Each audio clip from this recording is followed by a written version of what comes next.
juice? Who's got the juice? Smooth.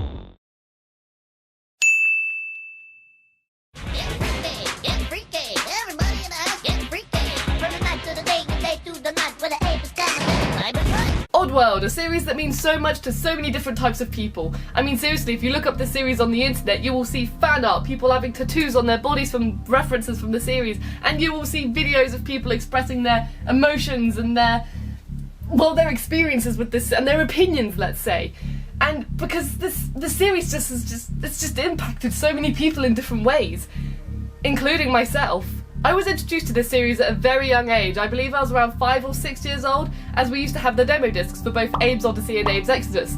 And these two demos I used to play an awful lot of the time. I remember sitting there as a child and laughing my head off at the game is loading, so sit down and shut up. The farts, the way Abe looked at the camera if you pressed the action button when he couldn't do anything and he'd just go, I don't know.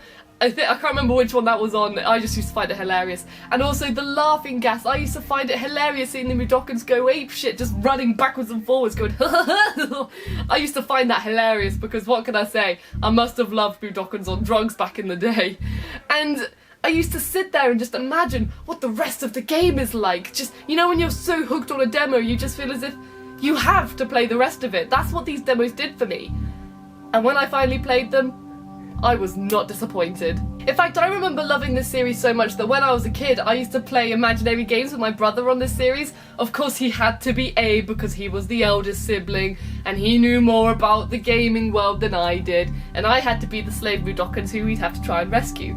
So that means he'd come walk up to me and go, hello, and I go, hello, follow me, okay. And then I'd have to follow his every move, whether he sneaked, whether he ran, I had to completely copy him.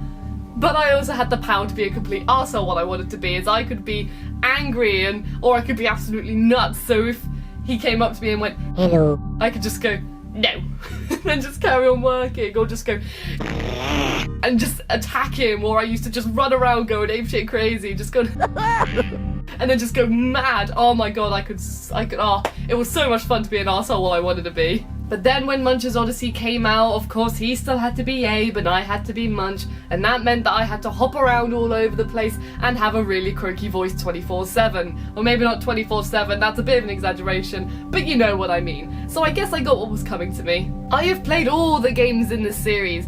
I'm not gonna lie, I was a bit late into the Stranger's Wrath party. I only started playing that, I believe, God, it must have been 2 years ago or 3 years ago now, I think, because when it first came out, I was one of the people, I hate to admit it, who thought, ow, Abe isn't on this game, this isn't gonna be an Oddworld game, I don't want to play this one. Yes, I know I was an idiot when I was a kid, but I accept that fact. And I know I was an idiot because Stranger's Wrath is absolutely brilliant, and the character design for Stranger is one of my favourites I've ever seen in a game. I just love his design, I adore it so much. And then you also have Munch's Odyssey, which I came across by accident. We were in a toy store and I was looking at the video game section, of course, because I preferred the video games rather than the toys, and I suddenly saw a game which had Abe in the background. Is this Abe? What is this game? This is a fish man! Abe's in the background! So I picked up the box, looked into it, and I realised, holy shit, this is a new Oddworld game! I must own this! Because when I was a child, I must have had a very deep voice, I know. But I got the game, I played it, and I loved it just as much as the other ones. I just think all the games in this series are great. Now, I know I talk about art design a lot on this show. You guys know I love art design, but I have to say the art design for Oddworld is some of the best art I've ever seen. I mean, not only for a video game, but in general. Lorne Lanning and I just love the art style. I love everything. How they portrayed it from paper into a video game. The colours, the way everything looks, it's all dark, eerie. And if you look at the section where Abe's just escaped Rupture Farms, or well, not just, but you know when he's running, just trying to escape the final outside gates, and you have the blue and the black contrast, and it really makes you feel isolated as if it's the last area of the zone. I just absolutely, and the character designs, I just love everything, and the factory, the way the factories all look at everything, the art's design is just, I just adore it so much, and whenever I talk about this series, the art design is always one of the first things I mention. If I ever do a list on my top 10 art designs in a game, this game will definitely be like certainly in the top ranks, because I just love it so much. I mean, I draw it on a regular basis. I'm always copying the Oddworld art design. I just love it so much. Wow, sorry, I got a bit passionate there. My favourite section in the whole series has to go to when Abe has just escaped Rupture Farms and he's so close to freedom. You know, the section where you're just outside of the Rupture Farm gates and you've just got that little bit more to go until you're finally free, and it's all night and everything's blue and you're all in the black silhouette, and it's all just, well, you're not really black, there's like a little bit of colour, but you know what I mean.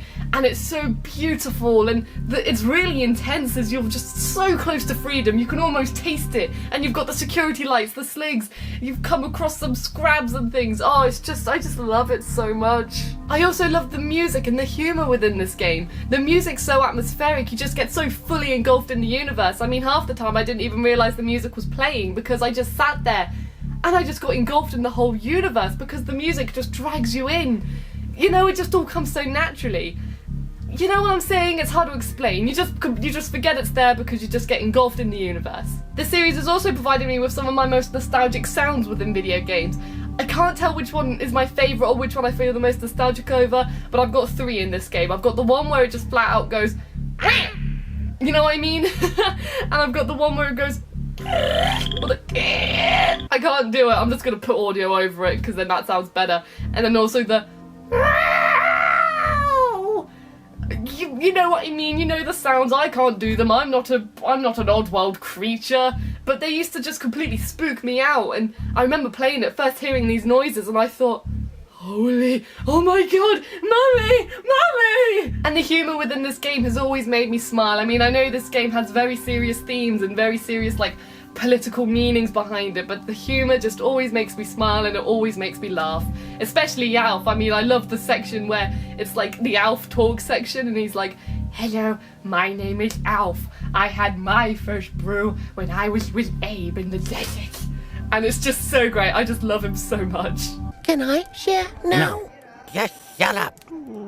And don't worry, I haven't forgot about this game. New and Tasty is absolutely brilliant. It's the reason why I wanted a PS4, the reason I bought a PS4, and it was the first game I played on the PS4. I mean, I wouldn't play any other game until I finished this game fully. I just love it so much. It looks gorgeous. They added so much more to Abe's Odyssey, and it's just a fantastic game. Whenever people want to see what the PS4's like my friends or anything, I will always do New and Tasty because I still think it's one of the best looking games on the PS4, and I just love it to pieces. I just adore it. Everyone go play this, please. Just go play it. It's great. In terms of my favourite game from the series, I'm gonna have to go with Odyssey. If they had the Exodus gameplay within Odyssey, it would be the ultimate game for me.